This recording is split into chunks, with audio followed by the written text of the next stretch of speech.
नमस्कार हार्दिक भाव में स्वागत जनाऊँ आम ओडिया भाषा साहित्य को। तो पे मैंने आज आम आलोचना करवा +3 फर्स्ट सेमिस्टर है। +3 फर्स्ट सेमिस्टर ओडिया ऑनर्स पिलांकर जो कोर पेपर 1 रही तार यूनिट 1 आम एक्सप्लेनेशन क्लास सारी देते है। जो मैंने भी देखी ना आम यूट्यूब प्लेलिस्ट अच्छी जाकि देखिपारे है। आउ जो मैंने भी आम टेलीग्राम चैनल रे जॉइन होगा चाहते से मैंने जाकि आम यूट्यूब डिस्क्रिप्शन बॉक्स लिंक अच्छी जाकि जॉइन करेंगे है। तो आज आम कौन आलोचना करवा जो तुमकर कोर पेपर 1 यूनिट 1 जो थी भाषार संज्ञा स्वरूप प्रकार भेद तार सिलेक्शन 1 मार्क क्वेश्चन आम आलोचना करवा। तो चलतु डेरी नक आरंभ करवा।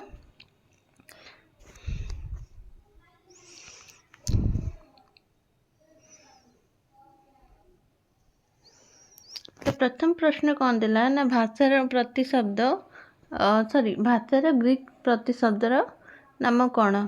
तो उत्तर कौन हो ना भाषार ग्रीक प्रतिशब्दर नाम हूँ लोगोस। सेकेंड क्वेश्चन दिला लोगोस शब्दर अर्थ कौन। लोगोस शब्दर अर्थ हूँ चिंता शक्ति। तापर दिला भाषार इंग्राजी प्रतिशब्दर नाम कौन। भाषार इंग्राजी प्रतिशब्दर नाम हूँ लैंग्वेज। बहुत इजी क्वेश्चन तुमकर ये सबू मो एक्सप्लेनेशन क्लास रे सब बुझे देते जो मैंने भी देखी ना भी जाकि देखिपारे प्ले लिस्ट अच्छी है। तो तापर लैंग्वेज लैटिन प्रतिशब्दर नाम कौन। लैंग्वेज लैटिन प्रतिशब्दर नाम हूँ लिंगुआ। तापर दिला लैटिन भाषा लिंगुआर अर्थ कौन ना जिह्वा। भाषार शब्द क्यों धातु उत्पन्न होगी। भाषार शब्द भाष धातु आ प्रत्यय युक्त हो भाषा शब्दर सृष्टि होगी। तापर देला भाषा शब्दर अर्थ कौन। भाषा शब्दर अर्थ हूँ व्यक्ति बाणी जूम कर दूसरी है। तापर है भाषार क्यों यंत्र उच्चारित ध्वनि समूह। क्यों यंत्र ना बाक यंत्र उच्चारित ध्वनि समूह। तापर देला भाषा कहार बाहक। भाषा हूँ भाषा भावकर बाहक। तापर देला भाषा शरीर हेले आत्मा क्या कहती ना भाषा शरीर हेले आत्मा भाव भाषार आत्मा को कहती। तापर देला भाषा संबंध तारापोल कौन कहते कौन ना world man is from the man to think. एटा मन रखिए जो गुड़ाक क्वेश्चन दूसरी मत मानक जो गुड़ाक सिलेक्शन 1 मार्क क्वेश्चन दूसरी से गुड़ाक सब नोट कर रखिथे। हुए तो एबेठू नोट कर रखले तुम परीक्षा कष्ट करने को पड़वानी है। तो जो गुड़ाक इम्पोर्टाट कौच से गुड़ाक नोट कर रखिथे। तापर देला कपिल मुनि मतरे भाषा क्या कहुई। तो उत्तर कौन हो कपिल मुनि मतरे भाषा ध्वनि समूह भाषा को सांकेतिक ध्वनि समूह भाषा को कहती। तापर देला बाक यंत्र रे बाहर दृश्यमान अंश को कौन कहुए। तो उत्तर कौन हो ना बाक यंत्र रे बाहर दृश्यमान अंश को ओष्ठ कहुए। परवर्ती प्रश्न भाषा समाज को क्यों सूत्र रे बांधि रखे।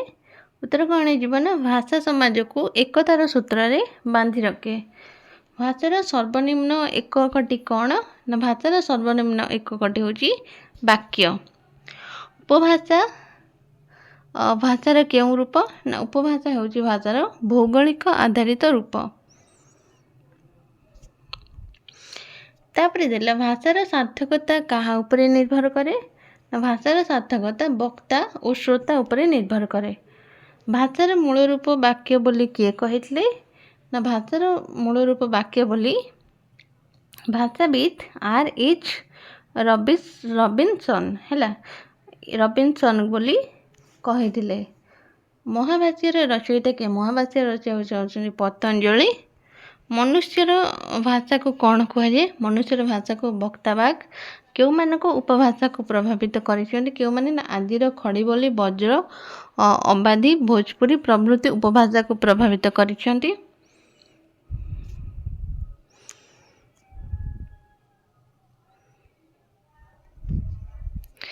तापर देला अपभ्रंश भाषा क्या कहुए ना उत्तर कौन हो मध्य भारतीय आर्य भाषार अंतिम स्तर हो अपभ्रंश भाषा। अपभ्रंशर व्युत्पत्तिगत अर्थ हो अपभ्रंश अवहत अवहट यही सब विदेशी भाषा रे महर्षि पतंजलि तांकर महाभाष्य ये भाषा को अपसह भाव आक्षेप करिसेंती।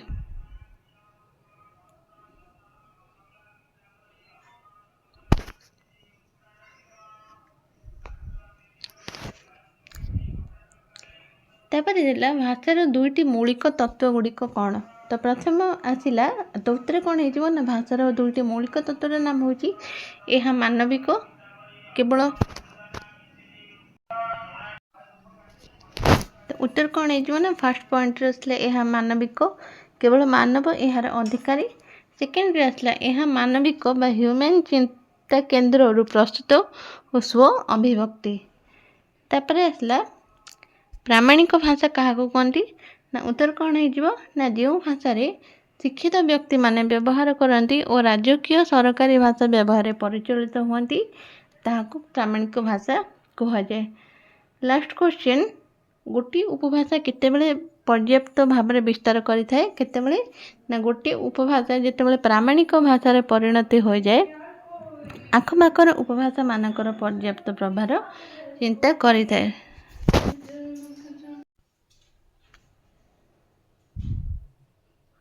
तो पिला मैंने आज तुम मानकर एतिकी जो जो जो 25टा क्वेश्चन मु डिस्कसन कली है जो 25टा मु क्वेश्चन डिस्कसन कली से गुड़ाक नोट कर रखिए है आउ जो मैंने भी आम चैनल को नुआ कर आसते से आम चैनल को सब्सक्राइब करने और सांगसाथी मानक शेयर करदे।